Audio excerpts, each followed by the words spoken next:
What's up, y'all? We are back here, episode 3 of the Twins Out of the Park Baseball 24 playthrough. We are here. It is September 17th in game, and we are currently sitting at 74 and 74. It's been an interesting ride to get here. At one point, we were 55 and 65, I think, and then we've kind of gone on a pretty nice run here. Let me look to see if we can get an exact. Oh my god, I don't even know where the freaking schedule. There we go. Yeah, so as you can see, there's a good amount of green here since September started, and yeah, toward the end of the month, we were kind of killing it. So we managed to fight our way back. I wanted to check out team stats. Yeah, so in September we've been 9-5. August we were 14 and 13. Honestly, we haven't had a really bad month. We just haven't had any good months at all. So yeah, that's how we wound up here. So how have we gotten here? It's been a lot of the same, except our bullpen ERAs jumped all the way up to 6th in the league. Kind of a lot of guys progressing back to the mean and not being as horrible as they were. So yeah, that includes Duran. Moran was always good, but Lopez has pitched much better. Mantiply's settled in. Thielbar has been awesome for us, and then McGill, Poche, and Rosinski was good. He had a couple implosions here, but yeah, not too bad overall. Chris Paddock came back.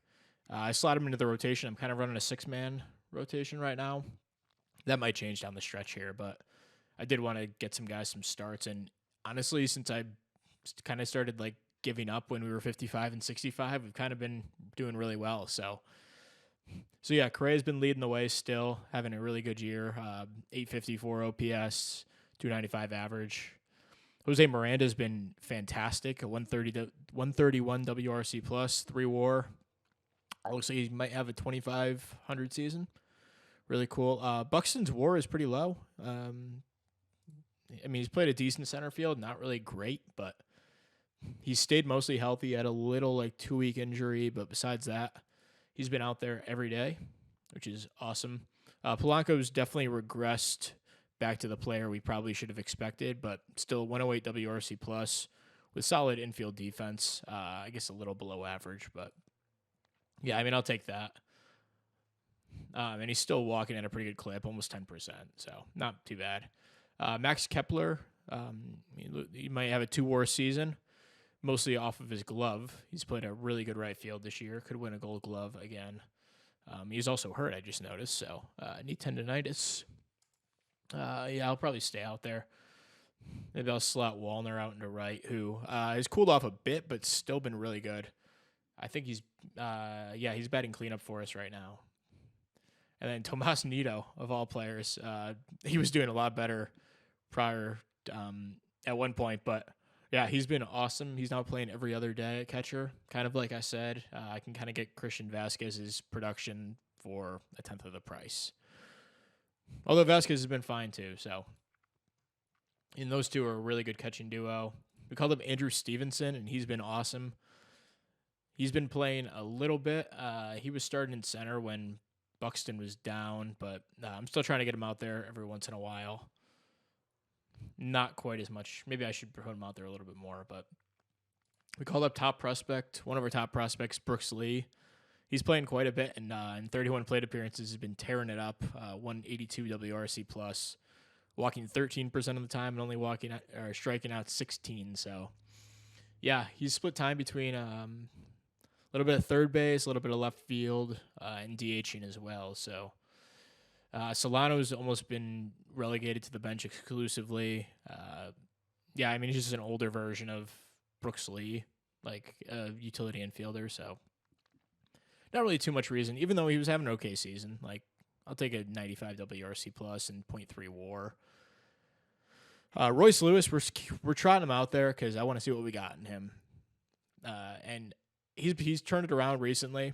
He was really, really bad at one point, but I honestly don't hate what I've seen out of him.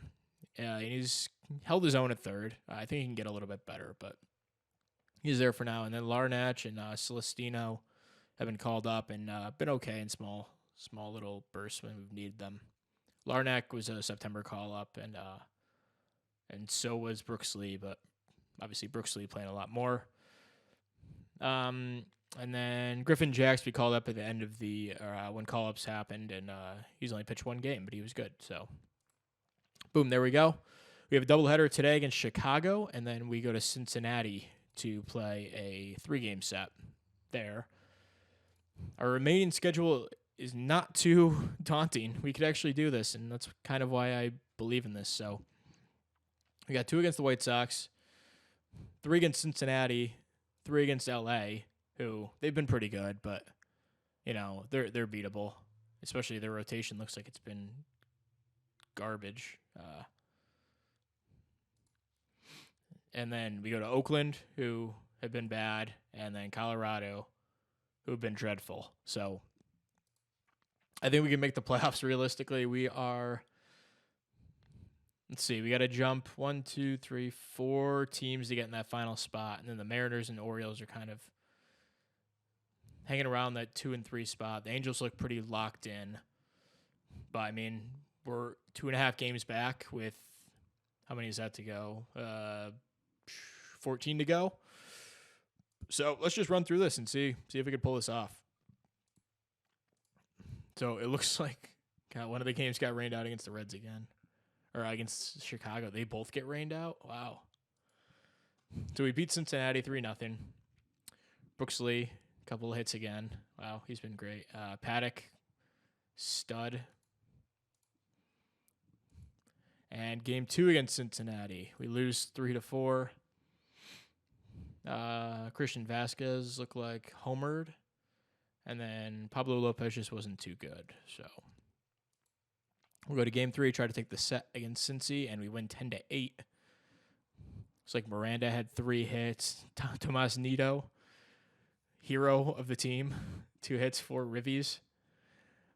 And then Sonny Gray wasn't great, but Rosinski and Moran and Duran were able to pull out the dub. So looks like we're going to Chicago to now play this doubleheader, which we're good to go because we have a 6-man rotation. And we split it, so that's okay. Tomas Nido, another 2 hits. Buxton, 2 hits. Royce Lewis, 2 hits. And Tyler Mahle pitches well. Mantiply, Poche, and Duran finished it out. Then in the other game, looks like Ober was pretty bad, and McGill got destroyed. So, yeah, those bullpen implosions still kind of killing us. That's a winnable game, too. I mean, man, we were up 7-5 going to the bottom of the 7th. That just sucks. Looks like Wallner had a 3-run bomb. Correa also had a home run. And, you know what? That could be worse. We win 7-2 against the first game in L.A. Or actually, it's at home, but against L.A. Polanco with 3 hits. He's had a really good counting number season. Wow. Correa, a couple hits. Joe Ryan looks like I wonder if he got hurt or something during the game. Anyway, 7-2 win. Start the series. We win 2-1 in the next game, and one of our better young relievers are back, so that's good. Kurloff looks like he had 3 hits. Paddock was awesome again. I don't even know who I'd take out of the rotation at this point. It'd probably be Joe Ryan in any other team, but it'd probably be Mahle because Ober's been too good. Paddock's been too good. And yeah, so we just had an injury. Ronnie Hernandez, who was really good in 10 innings for us. And, we could probably make room for him on this team. So see what we can do. I know McGill has options, and I want to get Hernandez up here. I don't know how to say his name. Okay. Anyway, he's in.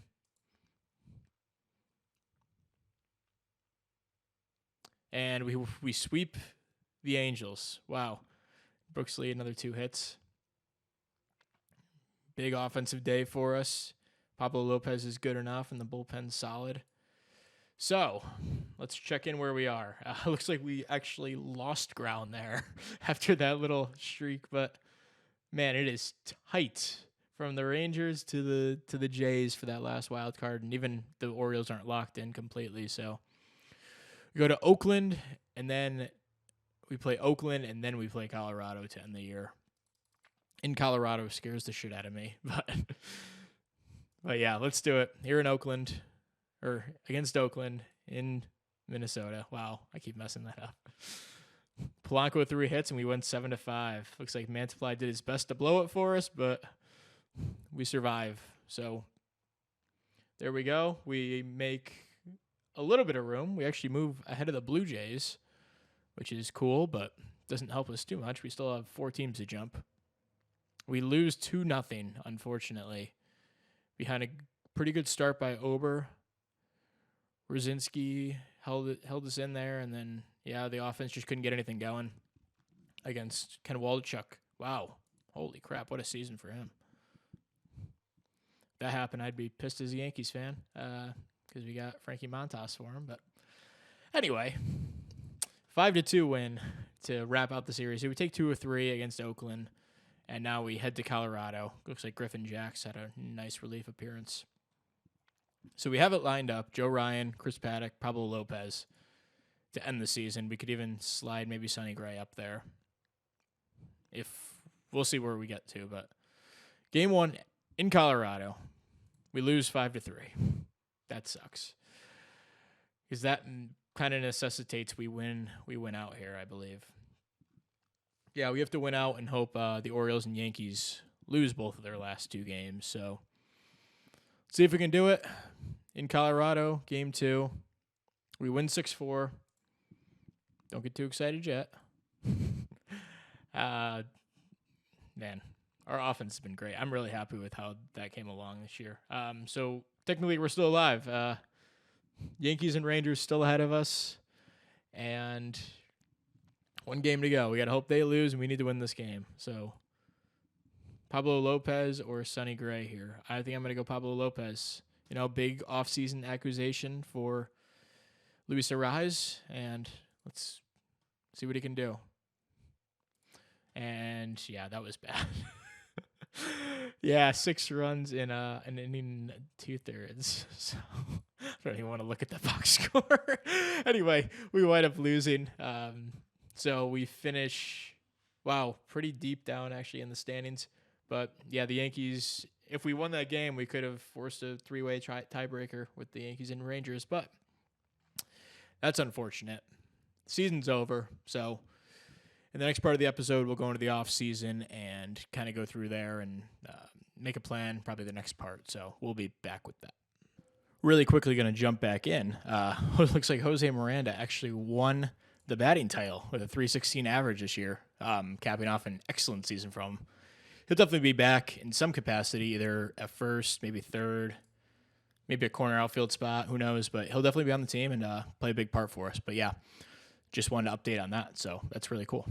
What's up, everyone? We are back, and free agent just filed, and we have our first trade of the offseason, I guess. So this involves a lot of players here, mainly Christian Vasquez, who set to make $10 million over the next 2 years, and kind of just a lot of nothing else. Trevor McGill, I guess, reasonable to mention here, and Randy Dobnak taking his contract as well. All these guys are kind of like, fringe guys, minor league depth. However, we are acquiring Aaron Nola. For some reason, his overall potential are only 50, but this is like one of the best pitchers in the game. Coming off a horrible season, not sure what happened here. His FIP and Sierra are much better than his ERA. I'm not sure if that was defense or what, but we're willing to roll the dice on this. He just signed a big extension, so it'll start in 2024. Basically 5 guaranteed years and then a team option for 18, which, who knows if I pick that up at the when I hit that. But this, what I see here is a starter in his prime, top-of-the-line starter. Astros are in a lot of money trouble, I guess, so they're looking to offload some of this contract. They retain 30%, which comes out to about, we're going to pick up like $5.5 million a year, or they'll pick up $5.5 million, so this 19 turns into like 13.5 after all said and done, and that for a top-of-the-line starter, not really giving up too much of value. We're going to pull the trigger on this trade, so there we go. We get rid of Christian Vasquez and add to our rotation. So Nola will slot right in at the top. We are a little righty heavy, which I don't love, but who really cares when you have, when you're getting Aaron Nola. So there we go. Our first trade, we get rid of some of our catching depth. So right now we have Tomas Nido, and that's about it.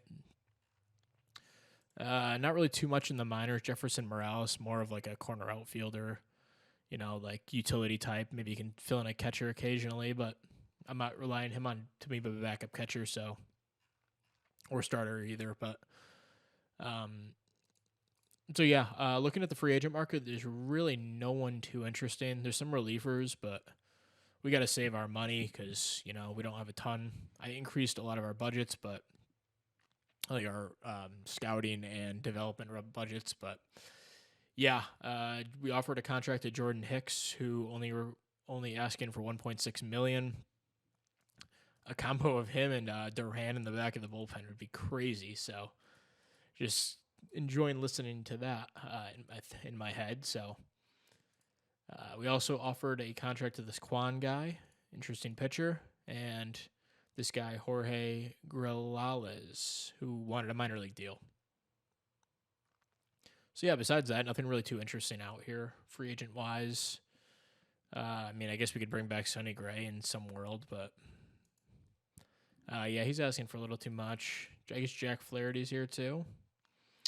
Guy with a five-pitch mix. He doesn't want too much. It's an option. But we're kind of tapped out salary-wise here. We have, our big guys. I guess we can look at trading Jorge Polanco, but, I think this team's equipped to make a run next year, so I don't want to go tearing everything down. I think the rotation's pretty much set. I would not mind going to the year with these 5. The bullpen looks pretty good, I think. I would go into the season with this bullpen and this lineup.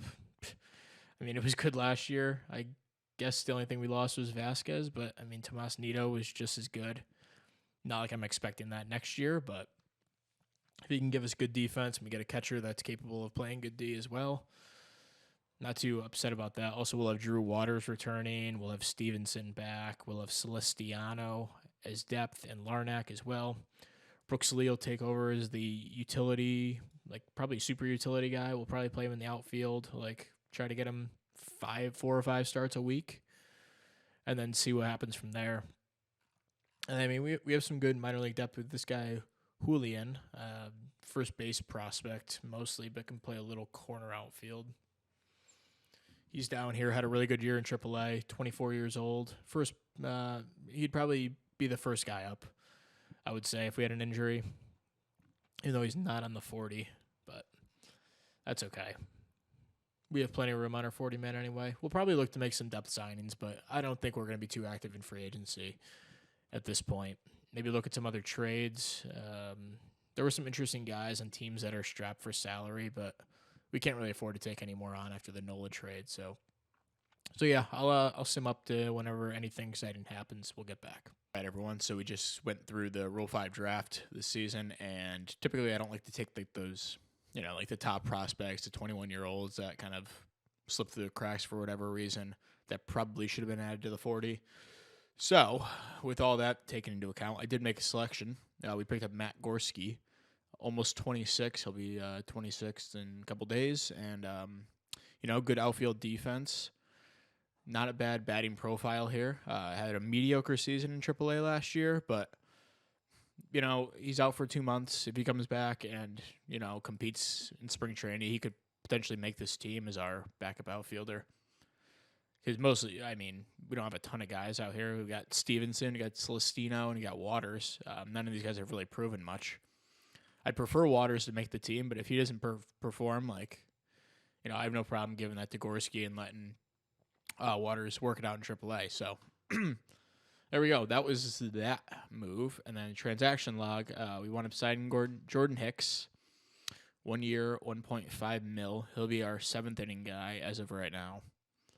But, that's all up in the air, too. We got a new trainer, whatever. And then we made this trade. So, kind of like a failed prospect for failed prospect here. I like doing these trades because, change of scenery, who knows. So Trevor Larnach, who is a first-round pick by the Twins in 2018, he kind of fell out of favor in our organization. He was like the sixth guy you'd probably call on. He's 26 years old. A couple option years left, so it's good for the Nats. But he can only play the corners, lefty bat. He's a little bit redundant with Wallner, but Wallner's way better. And in return, we get Mackenzie Gore, who once one of the top pitching prospects in all of baseball. Had a 6 ERA last year with Washington. I think he'll do better than that in real life, but as of now, this is his ratings as a reliever.